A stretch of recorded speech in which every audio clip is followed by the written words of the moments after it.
আপনি কি নিজেকে অলস বা লেজি মনে করেন? কাজ করতে বসলেই কি মনে হয় আজ না কাল করব? লেখক থিবো মিউরিস বলছেন আপনি অলস নন। আপনার সমস্যা হল আপনার ব্রেইন চিপ ডোপামিন বা সস্তা আনন্দের ফাঁদে আটকে গেছে। এই ফাঁদ থেকে বের হয়ে কিভাবে ফোকাস ফিরে পাবেন সেটাই আমরা আজ বুক এক্সপ্লোরারে আলোচনা করব। স্বাগত বুক এক্সপ্লোরারে। আজ আমরা যে যাত্রাটি শুরু করতে যাচ্ছি তা শুধুমাত্র একটি বইয়ের পাতা উল্টানো নয়, বরং এটি আপনার মস্তিষ্কের রিপ্রোগ্রামিং। আপনি যে হুকটি শুনলেন সেখানে আমি বলেছি সমস্যাটি আপনার অলসতা নয়, সমস্যাটি হল চিপ ডোপামিন বা সস্তা ডোপামিন। কিন্তু এই ডোপামিন আসলে কি? কেন এটি আপনাকে আপনার স্বপ্নের কাজগুলো করতে দিচ্ছে না? এই পুরো বিষয়টি বোঝা অত্যন্ত জরুরি, কারণ শত্রুকে না চিনলে আপনি যুদ্ধে জিততে পারবেন না। আসুন বিজ্ঞানের ভাষায় একটু গভীরে যাই। ডোপামিন হল আমাদের মস্তিষ্কের একটি নিউরো ট্রান্সমিটার, যাকে সহজ ভাষায় বলা যায় ব্রেনের পুরস্কার ব্যবস্থা। যখন আপনি কোনো কাজ করেন এবং সেই কাজের ফলে আনন্দ পান, তখন আপনার ব্রেন ডোপামিন রিলিজ করে। এটি আপনাকে সেই কাজটি আবার করতে উৎসাহিত করে। হাজার বছর আগে আমাদের পূর্বপুরুষদের জন্য এই ডোপামিন ছিল জীবন বাঁচানোর চাবিকাঠি। যখন তারা খাবার খুঁজে পেত বা কোনো শিকার করত, তখন ডোপামিন তাদের আনন্দ দিত, যাতে তারা আবারও খাবারের সন্ধানে বেরোয়। অর্থাৎ ডোপামিন আমাদের কঠিন কাজ বা সার্ভাইভালের জন্য ডিজাইন করা হয়েছিল। কিন্তু সমস্যা হলো আমরা এখন আর জঙ্গলে বাস করি না, আমরা বাস করি এক আধুনিক ডিজিটাল জঙ্গলে। থিবো মিউরিস তার বইতে বলছেন বর্তমান যুগে আমাদের ব্রেন হাইজ্যাক হয়ে গেছে। কেন জানেন? কারণ এখন ডোপামিন পাওয়ার জন্যে আমাদের আর শিকার করতে হয় না, কষ্ট করে ফল পাড়তে হয় না। আমাদের পকেটের স্মার্টফোনটি হল ডোপামিনের এক অফুরন্ত খনি। একটু ভেবে দেখুন, যখন আপনি ফেসবুকে একটি ছবি আপলোড করেন এবং কেউ তাতে লাইক দেয়, সাথে সাথে আপনার ব্রেনে একটু ডোপামিন রিলিজ হয়, আপনি ভালো বোধ করেন। যখন আপনি ইউটিউবে একটি ফানি ভিডিও দেখেন, আবারও ডোপামিন। কোনো পরিশ্রম ছাড়াই এই আনন্দটুকু পাওয়া যাচ্ছে। একেই লেখক বলছেন চিপ ডোপামিন বা সস্তা ডোপামিন। এটি সস্তা কারণ এর জন্য আপনাকে কোনো মূল্য দিতে হচ্ছে না, কোনো পরিশ্রম করতে হচ্ছে না। অন্যদিকে আপনার জীবনের যে কাজগুলো আসলেই গুরুত্বপূর্ণ, যেমন পড়াশোনা করা, নতুন কোনো স্কিল শেখা, ব্যবসার প্ল্যান তৈরি করা বা ব্যায়াম করা, এগুলো হলো ডিলেড গ্র্যাটিফিকেশন বা দেরিতে পাওয়া পুরস্কার। আপনি আজ জিমে গেলে কালই সিক্স প্যাক বডি পাবেন না। আপনি আজ বই পড়লে কালই জ্ঞানী হয়ে যাবেন না। এই কাজগুলোর রেজাল্ট পেতে সময় লাগে। আর এখানেই আমাদের ব্রেন আমাদের সাথে প্রতারণা করে। আমাদের ব্রেন স্বভাবতই অলস এবং সে সবসময় কম কষ্টে বেশি আনন্দ চায়। যখন আপনার সামনে দুটি অপশন থাকে, একদিকে কঠিন কাজ যার ফল দেরিতে আসবে, আর অন্যদিকে স্মার্টফোনের স্ক্রোল করার তাৎক্ষণিক আনন্দ, আপনার ব্রেন তখন অটোমেটিক্যালি সস্তা আনন্দটাকেই বেছে নেয়। লেখক থিবো মিউরিস খুব সুন্দর করে বুঝিয়েছেন যে এটি আপনার চরিত্রের দোষ নয়, এটি একটি বায়োলজিক্যাল প্রক্রিয়া। আপনার ব্রেন আসক্ত হয়ে পড়েছে উচ্চমাত্রার স্টিমিউলেশন বা উত্তেজনায়। বিষয়টিকে লেখক তুলনা করেছেন জাঙ্ক ফুড বা ফাস্ট ফুডের সাথে। ধরুন আপনি প্রতিদিন বার্গার, পিৎজা আর কোল্ড ড্রিঙ্কস খেতে অভ্যস্ত। এরপর হঠাৎ একদিন আপনাকে সেদ্ধ শাকসবজি খেতে দেওয়া হলো। আপনার কি সেটা ভালো লাগবে? একদমই নয়। আপনার মনে হবে খাবারটি বিস্বাদ। ঠিক একই ঘটনা ঘটে আমাদের ফোকাসের সাথে। আপনি যখন সারাদিন সোশ্যাল মিডিয়া, নোটিফিকেশন আর গেমসের হাই ডোপামিনে আপনার ব্রেনকে ডুবিয়ে রাখেন, তখন আপনার ব্রেনের সাধারণ কাজ বা বোরিং কাজ করার ক্ষমতা নষ্ট হয়ে যায়। পড়ার টেবিল বা অফিসের কাজ তখন ওই সেদ্ধ শাকসবজির মতোই বিস্বাদ মনে হয়। এ কারণেই আপনি যখনই কাজ করতে বসেন, আপনার শরীর ও মন ছটফট শুরু করে। আপনার মনে হয় একটু ফোনটা চেক করি বা একটু ঘুরে আসি। এটি আসলে আপনার ব্রেনের সেই ডোপামিনের ক্ষুধা। থিবো মিউরিস সতর্ক করে বলছেন, আপনি যদি এখনই এই চক্রটি ভাঙতে না পারেন, তবে আপনার ফোকাস করার ক্ষমতা চিরতরে নষ্ট হয়ে যেতে পারে। আপনি ব্যস্ত থাকবেন, কিন্তু দিন শেষে আপনার অর্জন হবে শূন্য। তাহলে এই আসক্তি থেকে বের হওয়ার উপায় কি? লেখক বলছেন, সমাধানটি শোনার আগে আপনাকে একটি কঠিন সত্য মেনে নিতে হবে। সত্যটি হল আপনার সময় ব্যবস্থাপনা বা টাইম ম্যানেজমেন্টের কোনো সমস্যা নেই। আপনার সমস্যা হল ফোকাস ম্যানেজমেন্ট। আপনি ঘড়ি ধরে রুটিন বানালে কোনো লাভ হবে না, যতক্ষণ না আপনি আপনার ব্রেনকে এই সস্তা ডোপামিনের নেশা থেকে মুক্ত করতে পারছেন। এই মুক্তি পাওয়ার প্রক্রিয়া এবং নিজেকে পুনরায় ফোকাসড করার পদ্ধতিগুলো নিয়েই আমরা ধাপে ধাপে এগিয়ে যাব। এবং এর প্রথম ধাপটি হল আপনার সময় এবং আপনার অনুভূতির সম্পর্ক বোঝা। সময় আসলে কি এবং কেন এটি আপনার হাতের মুঠো থেকে বালির মতো ফসকে যাচ্ছে তা বোঝাটা আমাদের পরবর্তী আলোচনার মূল বিষয়। সময় আসলে ঘড়ির কাঁটার কোনো যান্ত্রিক হিসাব নয়। সময় হলো একটি অনুভূতি। আমাদের জীবনের সবচেয়ে বড় ভুল ধারণা হলো আমরা মনে করি সময় স্থির বা ধ্রুবক। আপনি খেয়াল করে দেখবেন, যখন আপনি খুব আনন্দের কোনো মুহূর্তে থাকেন, কোনো প্রিয় মানুষের সাথে গল্প করেন, তখন 2 ঘন্টার সময় 2 মিনিটের মতো মনে হয়। আবার যখন আপনি কোনো বোরিং লেকচার শোনেন বা জ্যামে আটকে থাকেন, তখন 5 মিনিট সময়কেও অনন্তকাল মনে হয়।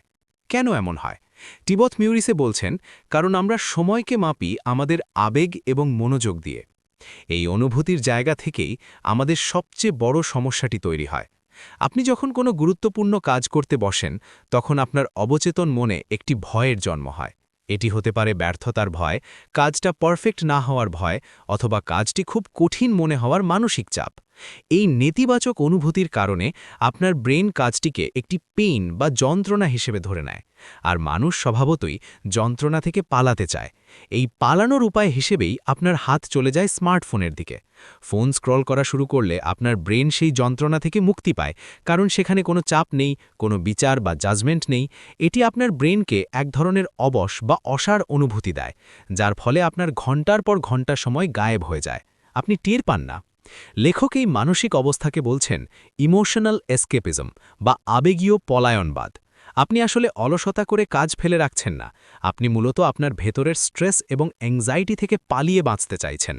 তাই আপনি যতক্ষণ না আপনার আবেগকে নিয়ন্ত্রণ করতে শিখবেন, ততক্ষণ হাজারটা টাইম ম্যানেজমেন্ট অ্যাপ ডাউনলোড করেও আপনার কোনো লাভ হবে না।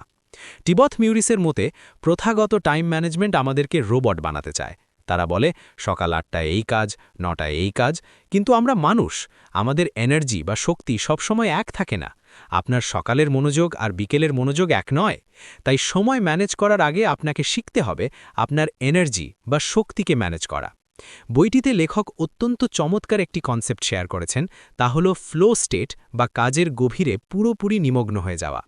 আপনি যখন কোনো কাজে এমনভাবে ডুবে যান যে আপনার চারপাশের দুনিয়ার কথা মনে থাকে না, তখন আপনি ফ্লো স্টেটে থাকেন। এই স্টেটে মানুষের প্রোডাক্টিভিটি সাধারণ অবস্থার চেয়ে 500% পর্যন্ত বেড়ে যায়। কিন্তু সমস্যা হলো, ফ্লো স্টেটে প্রবেশ করতে ব্রেনের অন্তত 15 থেকে 20 মিনিট নিরবিচ্ছিন্ন মনোযোগের প্রয়োজন হয়। আর আমরা কি করি? প্রতি 5 মিনিট পর পর ফোন চেক করি, ইমেলের রিপ্লাই দিই, ফলে আমরা কখনোই সেই গভীর মনোযোগের স্তরে পৌঁছতে পারি না। আমাদের কাজের কোয়ালিটি কমে যায় এবং সময় লাগে অনেক বেশি। এই জন্যই আমাদের বেশিরভাগ সময় কাটে ছদ্ম ব্যস্ততায়। আপনি নিজেকে প্রশ্ন করুন, আপনি সারাদিন যে কাজগুলো করছেন সেগুলো কি আসলেই ইম্প্যাক্ট তৈরি করছে? আমাদের ব্রেন যখন কোনো কঠিন কাজ করতে ভয় পায়, তখন সে আমাদের দিয়ে সহজ কিন্তু কম গুরুত্বপূর্ণ কাজ করায়, যেমন টেবিল গোছানো, পুরনো নোটবুক বের করে নতুন করে প্ল্যান লেখা বা অদরকারি মেলের উত্তর দেওয়া। ব্রেন আপনাকে এই সান্ত্বনা দেয় যে দেখো, তুমি তো বসে নেই, তুমি তো কাজ করছো। কিন্তু লেখক একে বলছেন ফেক ওয়ার্ক বা নকল কাজ। এই ফেক ওয়ার্ক আপনাকে ক্লান্ত করে দেয়, কিন্তু আপনার জীবনের লক্ষ্য অর্জনে কোনো সাহায্য করে না। এই মায়া বা ইলিউশন থেকে বের হওয়ার উপায় কি? উপায় হলো আপনার জীবনের প্রকৃত কাজ বা রিয়েল ওয়ার্ককে চিনে নেওয়া। আপনি যদি না জানেন আপনার গন্তব্য কোথায়, তবে আপনি যত দ্রুতই দৌড়ান না কেন, আপনি কোথাও পৌঁছবেন না। আর এই গন্তব্য চেনার সবচেয়ে কার্যকরী উপায় হলো আপনার জীবনের সবচেয়ে গুরুত্বপূর্ণ কাজ বা এমআইটি নির্ধারণ করা।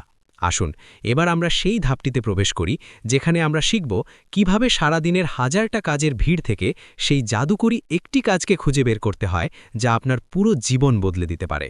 আপনার জীবনের মোড় ঘুরিয়ে দেওয়ার জন্য আপনাকে দিনে 100টি কাজ করতে হবে না, আপনাকে করতে হবে মাত্র একটি সঠিক কাজ। লেখক এই ধারণাটিকে বলছেন দ্য পাওয়ার অফ প্রায়োরিটাইজেশন বা অগ্রাধিকার দেওয়ার ক্ষমতা। আমরা প্রায়ই ভাবি আমার সব কাজই জরুরি, কিন্তু সত্যি কথা হলো সব কাজ সমান গুরুত্বপূর্ণ নয়। প্যারেটো প্রিন্সিপাল বা 80-20 রুল অনুযায়ী আপনার জীবনের 80% ফলাফল আসে আপনার মাত্র 20% কাজ থেকে। বাকি 80% কাজ আসলে আপনাকে ব্যস্ত রাখে, কিন্তু সফল করে না। তাহলে সেই 20% কাজ আপনি কিভাবে খুঁজে পাবেন? থিবো মিউরিস এখানে একটি চমৎকার টেকনিক দিয়েছেন, যার নাম এমআইটি বা মোস্ট ইম্পর্ট্যান্ট টাস্ক, সবচেয়ে গুরুত্বপূর্ণ কাজ। এটি কোনো সাধারণ টু ডু লিস্ট নয়। সাধারণ টু ডু লিস্ট হলো একটি ফাঁদ। আপনি যখন লম্বা একটি লিস্ট বানান তখন আপনার ব্রেন স্বভাবতই সেখান থেকে সবচেয়ে সহজ কাজটি বেছে নেয়। দিন শেষে দেখা যায় সহজ 10টি কাজ শেষ হয়েছে, কিন্তু যেই একটি কঠিন কাজ আপনার কেরিয়ার বা ব্যবসার জন্য সবচেয়ে জরুরি ছিল সেটি বাকিই রয়ে গেছে। লেখক বলছেন, দিনের শুরুতেই বা আগের রাতে নিজেকে একটি প্রশ্ন করুন, যদি আজ আমি মাত্র একটি কাজ শেষ করতে পারি তাহলে কোন কাজটি করলে আমি দিন শেষে নিজেকে সফল মনে করব। সেই একটি কাজই হলো আপনার MIT। এই একটি কাজ ঠিক করার পর আপনার পুরো দিনের স্ট্র্যাটেজি হবে যুদ্ধক্ষেত্রের মতো। যতক্ষণ না আপনার এই MIT বা সবচেয়ে গুরুত্বপূর্ণ কাজটি শেষ হচ্ছে, ততক্ষণ আপনি অন্য কোনো কাজে হাত দেবেন না, কোনো ইমেল চেক করবেন না, সোশ্যাল মিডিয়ায় ঢুকবেন না, এমনকি কারো সাথে অপ্রয়োজনীয় কথাও বলবেন না। লেখক একে বলছেন ইট দ্য ফ্রগ মেথড, যা ব্রায়ান ট্রেসির বিখ্যাত একটি কনসেপ্ট। দিনের শুরুতে যখন আপনার ইচ্ছা শক্তি বা উইল পাওয়ার সবচেয়ে বেশি থাকে, তখনই সবচেয়ে কঠিন এবং গুরুত্বপূর্ণ কাজটি সেরে ফেলতে হয়। কিন্তু সমস্যা হলো, গুরুত্বপূর্ণ কাজগুলো সাধারণত কঠিন হয়, আর কঠিন কাজ দেখলেই আমাদের ব্রেন পালানোর চেষ্টা করে। এই পালানোর প্রবণতা বা প্রোক্রাস্টিনেশন ঠেকানোর জন্য লেখক একটি দারুণ সাইকোলজিক্যাল ট্রিক শেয়ার করেছেন। তিনি একে বলছেন দ্য 10-মিনিট রুল। ধরুন আপনার MIT হলো একটি রিপোর্ট লেখা বা কঠিন কোনো চ্যাপ্টার পড়া। আপনার ব্রেন আপনাকে বলবে, এটা অনেক বড় কাজ, পরে করব। তখন আপনি নিজের ব্রেনকে বলবেন, ঠিক আছে, আমি পুরো কাজটা করব না, আমি শুধু 10 মিনিট কাজটা করব। যদি 10 মিনিট পর ভালো না লাগে, আমি থামিয়ে দেব। মজার ব্যাপার হলো, একবার যখন আপনি কাজটি শুরু করে দেন, তখন আর থামানো কঠিন হয়ে পড়ে। কারণ নিউটনের গতির সূত্রের মতো স্থির বস্তুকে গতিশীল করতে সবচেয়ে বেশি শক্তি লাগে, কিন্তু একবার গতিশীল হলে তা সহজেই চলতে থাকে। 10 মিনিট পর দেখবেন আপনার জড়তা কেটে গেছে এবং আপনি কাজের ভেতরে ঢুকে গেছেন। এইভাবে যখন আপনি দিনের সবচেয়ে গুরুত্বপূর্ণ কাজটি সকালের মধ্যেই শেষ করে ফেলবেন, তখন আপনার পুরো দিনে এক ধরনের মানসিক শান্তি কাজ করবে। একে লেখক বলছেন উইনিং মোমেন্টাম। আপনি যখন সকালটা জিতেন, তখন আপনি পুরো দিনটাই জিতে নেন। আপনার আত্মবিশ্বাস বেড়ে যায় এবং বাকি ছোটখাটো কাজগুলো তখন পানির মতো সহজ মনে হয়। তবে এখানে একটি বড় বাধা আছে। বাধাটি হলো মাল্টিটাস্কিং বা একসাথে একাধিক কাজ করার চেষ্টা। আমরা অনেকেই গর্ব করে বলি, আমি মাল্টিটাস্ক করতে পারি। কিন্তু বিজ্ঞান বলছে মানুষের মস্তিষ্ক মাল্টিটাস্কিং করতে পারে না। এটি কেবল খুব দ্রুত এক কাজ থেকে আরেক কাজে শিফট করতে পারে। আর এই বারবার শিফট করার ফলে আপনার ব্রেন পাওয়ার বা কগনিটিভ এনার্জি নষ্ট হয়। লেখক একে তুলনা করেছেন গাড়ির ইঞ্জিনের সাথে। আপনি যদি বারবার গাড়ি স্টার্ট দেন আর বন্ধ করেন, তাহলে ইঞ্জিনের ক্ষতি হবে এবং তেল বেশি পুড়বে। মাল্টিটাস্কিং আপনার ব্রেনের সেই তেল বা গ্লুকোজ শেষ করে দেয়, ফলে আপনি দিনের মাঝপথেই ক্লান্ত হয়ে পড়েন। তাই থিবো মিউরিসের পরামর্শ হল সিঙ্গল টাস্কিং, একবারে একটি কাজ। যতক্ষণ একটি কাজ শেষ না হচ্ছে, ততক্ষণ অন্য কিছু নয়। আপনার ফোন দূরে রাখুন, ব্রাউজারের এক্সট্রা ট্যাবগুলো বন্ধ করুন এবং পুরো ফোকাস ঢেলে দিন বর্তমান মুহূর্তের কাজে। কিন্তু শুধু কাজ করলেই কি হবে? আমাদের এনার্জি তো অফুরন্ত নয়। একটা পর্যায়ে গিয়ে তো আমাদের ক্লান্তি আসবেই। তখন আমরা কি করব? বিশ্রাম নেব নাকি জোর করে কাজ চালিয়ে যাব? লেখক বলছেন, এখানেই সফল এবং ব্যর্থ মানুষের মধ্যে পার্থক্য তৈরি হয়। বিশ্রাম নেওয়া কোনো সময় নষ্ট নয়, বরং এটি প্রোডাক্টিভিটির একটি অংশ। তবে সেই বিশ্রাম হতে হবে স্ট্র্যাটেজিক বা কৌশলী। কিভাবে কৌশল করে বিশ্রাম নিলে আপনার ব্রেন রিচার্জ হবে এবং আপনি দ্বিগুণ উৎসাহে কাজে ফিরতে পারবেন, সেটা জানব আমাদের পরবর্তী অংশে। বিশ্রাম বা রেস্ট নেওয়া নিয়ে আমাদের সমাজে একটি ভুল ধারণা বা গ্লানি কাজ করে। আমরা মনে করি যতক্ষণ জেগে আছি ততক্ষণ কাজ করাটাই হলো প্রোডাক্টিভিটি। কিন্তু থিবো মিউরিস বলছেন, বিশ্রাম নেওয়া আর সময় নষ্ট করা, এই দুটোর মধ্যে আকাশ পাতাল পার্থক্য আছে। আপনি যখন কোনো উদ্দেশ্য ছাড়া ঘন্টার পর ঘন্টা সোশ্যাল মিডিয়ায় স্ক্রল করেন, সেটা সময় নষ্ট। কিন্তু আপনি যখন কাজ শেষে সচেতনভাবে আপনার ব্রেনকে রিল্যাক্স করার সুযোগ দেন, সেটা হলো স্ট্র্যাটেজিক রিকভারি বা কৌশলগত পুনরুদ্ধার। আপনার ব্রেন হলো একটি ব্যাটারির মতো। আপনি কি 0% চার্জ নিয়ে কোনো স্মার্টফোন চালাতে পারবেন? পারবেন না। ঠিক তেমনি আপনি যদি নিজেকে রিচার্জ না করেন, তবে আপনার ব্রেনও পারফর্ম করতে পারবে না। লেখক বলছেন, আমাদের ব্রেন একটানা 90 মিনিটের বেশি হাই ফোকাস বা তীব্র মনোযোগ ধরে রাখতে পারে না। এরপর ব্রেনের কার্যক্ষমতা কমতে শুরু করে। একে বলা হয় আল্ট্রাডিয়ান রিদম। তাই সর্বোচ্চ প্রোডাক্টিভিটি নিশ্চিত করতে লেখক পরামর্শ দেন 90 মিনিট কাজ করার পর অন্তত 15 থেকে 20 মিনিটের একটি ব্রেক বা বিরতি নেওয়ার। কিন্তু সাবধান, বিরতিতে আপনি কি করছেন সেটা খুবই গুরুত্বপূর্ণ। যদি আপনি বিরতির সময় আবারও ফোন হাতে নেন বা নিউজ ফিড স্ক্রল করেন, তবে আপনার ব্রেন কিন্তু বিশ্রাম পাচ্ছে না, উল্টো সে নতুন নতুন তথ্যের বন্যায় আরও ক্লান্ত হয়ে পড়ছে। একে লেখক বলছেন কগনিটিভ জাঙ্ক বা মস্তিষ্কের আবর্জনা। আসল বা কার্যকর বিশ্রাম হলো এমন কিছু করা যা আপনার ব্রেনকে ডিজিটাল দুনিয়া থেকে বিচ্ছিন্ন করে, যেমন একটু হাঁটাচলা করা, জানালার বাইরে তাকিয়ে থাকা, এক গ্লাস পানি পান করা অথবা চোখ বন্ধ করে কয়েক মিনিট গভীর শ্বাস নেওয়া। এই কাজগুলো আপনার মস্তিষ্ককে ডিফল্ট মোডে নিয়ে যায়, যেখানে ব্রেইন তথ্যগুলো প্রসেস করার সুযোগ পায় এবং নতুন আইডিয়া জেনারেট করতে পারে। খেয়াল করে দেখবেন, গোসল করার সময় বা হাঁটার সময় আমাদের মাথায় সেরা আইডিয়াগুলো আসে, কারণ তখন আমাদের ব্রেন রিল্যাক্স থাকে। এছাড়াও লেখক দিনের শেষে একটি শাটডাউন রিচুয়াল বা কাজ শেষ করার রুটিন মানতে বলেছেন। আপনি যখন অফিস থেকে বের হন বা ল্যাপটপ বন্ধ করেন, তখন মেন্টালি কাজকে পুরোপুরি বিদায় জানাতে হবে। অনেকেই বাড়িতে ফিরেও কাজের মেল চেক করেন বা পরের দিনের টেনশন করতে থাকেন। এতে আপনার ঘুমের কোয়ালিটি নষ্ট হয় এবং পরের দিনের এনার্জি কমে যায়। তাই কাজ শেষ করার পর নিজের মনে মনে বলুন, আজকের মতো কাজ শেষ। এরপর পরিবার, শখ বা নিজের যত্ন নেওয়ার কাজে মন দিন। এই মানসিক বিচ্ছেদ আপনাকে পরের দিন সতেজভাবে শুরু করতে সাহায্য করবে। তবে শুধু নিজের কাজ আর বিশ্রাম ম্যানেজ করলেই হবে না। আমাদের সময় চুরির আরেকটা বড় রাস্তা হলো অন্য মানুষ। আপনার সহকর্মী, বন্ধু বা আত্মীয়রা প্রায়ই আপনার সময় চেয়ে বসে। কেউ বলে, একটু কথা বলা যাবে, বা এই কাজটা একটু করে দাও না। আমরা ভালো মানুষ সাজার জন্য বা সম্পর্ক নষ্ট হওয়ার ভয়ে প্রায়ই হ্যাঁ বলে ফেলি। কিন্তু থিবো মিউরিস বলছেন, আপনার সময় রক্ষা করার জন্য আপনাকে না বলা শিখতে হবে। না বলা কোনো স্বার্থপরতা নয়, এটি হলো আপনার লক্ষ্যের প্রতি সম্মান দেখানো। আপনি যখন অপ্রয়োজনীয় কাজে হ্যাঁ বলছেন, তখন আপনি আসলে আপনার স্বপ্নের প্রতি না বলছেন। তাই লেখক পরামর্শ দেন, বিনীতভাবে কিন্তু দৃঢ়ভাবে না বলুন। আপনার বাউন্ডারি বা সীমানা ঠিক করুন। মানুষকে জানান যে এই সময়টা আপনার ফোকাসড ওয়ার্কের সময়, তখন যেন কেউ আপনাকে বিরক্ত না করে। যারা আপনাকে সম্মান করে তারা আপনার সময়ের মূল্য বুঝবে। এতক্ষণ পর্যন্ত আমরা জানলাম কিভাবে নিজের ভেতরের বাধাগুলো কাটাতে হয়, কিভাবে কাজকে অগ্রাধিকার দিতে হয় এবং কিভাবে এনার্জি ম্যানেজ করতে হয়। কিন্তু এই সব কিছুই ব্যর্থ হতে পারে যদি আপনার মধ্যে একটি বিশেষ গুণ না থাকে। সেই গুণটি হলো ধারাবাহিকতা বা কনসিস্টেন্সি। আপনি একদিন 14 ঘন্টা কাজ করলেন আর পরের 3 দিন কিছুই করলেন না, এতে কোনো লাভ নেই। বরং প্রতিদিন অল্প অল্প করে এগিয়ে যাওয়াই হলো আসল জাদুকরী শক্তি। এই ধারাবাহিকতা ধরে রাখতে লেখক একটি শক্তিশালী মেথড বা পদ্ধতির কথা বলেছেন, যা আপনার কাজের গতিকে অটোমেটিক করে দেবে। চলুন সেই পদ্ধতিটি সম্পর্কে গভীরে জানা যাক। ধারাবাহিকতা বা কনসিস্টেন্সি হল সাফল্যের আসল চাবিকাঠি।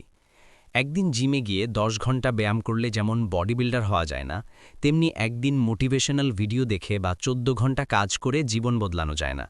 জীবন বদলায় ছোট ছোট অভ্যাসের মাধ্যমে, যা আপনি প্রতিদিন পালন করেন।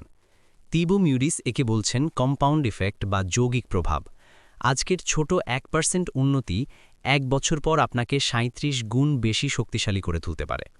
কিন্তু মুশকিল হলো, এই ধারাবাহিকতা ধরে রাখা ভীষণ কঠিন, কারণ আমাদের মোটিভেশন বা অনুপ্রেরণা সবসময় থাকে না। আবেগ আসে আর যায়। আপনি হয়তো আজ খুব মোটিভেটেড, কাল সকালে ঘুম থেকে উঠে দেখবেন সেই ফিলিংস আর নেই। তাহলে উপায়? লেখক বলছেন, মোটিভেশনের উপর নির্ভর করবেন না, নির্ভর করুন সিস্টেম বা পদ্ধতির ওপর। সিস্টেম তৈরি করার একটি শক্তিশালী টেকনিক হলো ব্যাচিং। ব্যাচিং মানে হলো একই ধরনের কাজগুলোকে একসাথে জমিয়ে ফেলা এবং একবারে শেষ করা। ধরুন ইমেইলের রিপ্লাই দেওয়া, ফোন কল করা বা ছোটখাটো অ্যাডমিন কাজগুলো। আপনি যদি সারাদিন কাজের ফাঁকে ফাঁকে ইমেইল চেক করেন, তাহলে প্রতিবার আপনার ফোকাস নষ্ট হবে। তার চেয়ে বরং ঠিক করুন, আমি প্রতিদিন দুপুর 2টো থেকে 2:30 পর্যন্ত শুধুই ইমেইলের রিপ্লাই দেব, বাকি সময় ইনবক্স বন্ধ থাকবে। এভাবে কাজ করলে আপনার ব্রেন বারবার মুড শিফট করার ঝামেলা থেকে বেঁচে যায় এবং আপনি কম সময়ে অনেক বেশি কাজ করতে পারেন। আরেকটি গুরুত্বপূর্ণ সিস্টেম হলো আপনার পরিবেশ বা এনভায়রনমেন্ট ডিজাইন করা। লেখক বলছেন, ইচ্ছাশক্তির চেয়ে পরিবেশ বেশি শক্তিশালী। আপনি যদি ডায়েট করতে চান কিন্তু আপনার ফ্রিজে আইসক্রিম আর চিপস ভর্তি থাকে, তবে আপনার ইচ্ছাশক্তি বেশিক্ষণ টিকবে না। ঠিক তেমনি আপনি যদি ফোকাস করতে চান কিন্তু আপনার পড়ার টেবিলে ফোন থাকে এবং তাতে সব নোটিফিকেশন অন করা থাকে, তবে আপনি হেরে যাবেন। তাই কাজ শুরুর আগেই আপনার পরিবেশ থেকে সব ধরনের ডিস্ট্র্যাকশন সরিয়ে ফেলুন। ফোন অন্য রুমে রাখুন, ব্রাউজারে ব্লক সাইট এক্সটেনশন ব্যবহার করুন। যখন বাধাগুলো সরে যায়, তখন কাজ করাটা অনেক সহজ বা অটোমেটিক হয়ে যায়। এছাড়া লেখক নিজেকে জবাবদিহিতার আওতায় আনার পরামর্শ দিয়েছেন।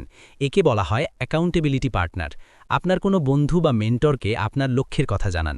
তাকে বলুন, আমি যদি এই সপ্তাহের মধ্যে এই কাজটি শেষ না করি, তবে আমি তোমাকে 1000 টাকা জরিমানা দেব। যখন আপনার কাজের সাথে একটি লস বা ক্ষতির ভয় যুক্ত হয়, তখন আপনার ব্রেন সেটাকে সিরিয়াসলি নেয়।